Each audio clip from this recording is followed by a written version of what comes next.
Tu sais, on dit souvent que les plus grandes trahisons ne viennent pas des ennemis, mais de ceux qu'on aime, de ceux qu'on accueille, de ceux à qui on ouvre notre cœur et notre maison.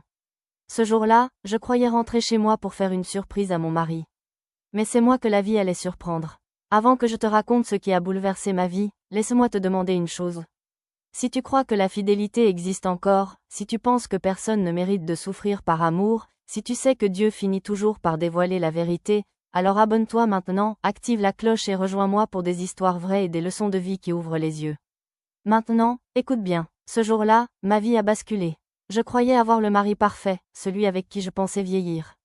Mais la vérité se cache souvent là où on s'y attend le moins.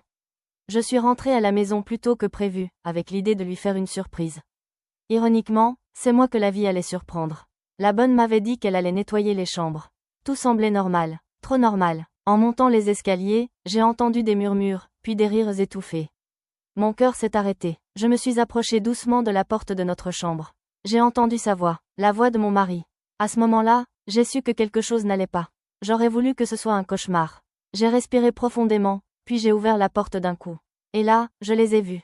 Mon mari, dans notre lit, avec celle que j'avais accueillie comme une petite sœur, celle que j'aidais, celle en qui j'avais mis toute ma confiance. Mes jambes ont tremblé, mon cœur s'est brisé en 1000 morceaux. La bonne a paniqué, et lui s'est levé, balbutiant des excuses vides. Chérie, je peux tout expliquer. Mais il n'y avait rien à expliquer. Tout était clair. Je n'ai pas crié, je n'ai pas pleuré. Je suis restée silencieuse. Parce que parfois, le silence est la réponse la plus puissante. Sans un mot, j'ai tourné le dos et je suis partie. Ce jour-là, j'ai compris une vérité amère. Le danger ne vient pas toujours de nos ennemis. Parfois, il vient de ceux que l'on accueille, de ceux à qui l'on ouvre notre porte et notre cœur. La trahison la plus douloureuse ne vient pas d'un étranger, mais de chez soi.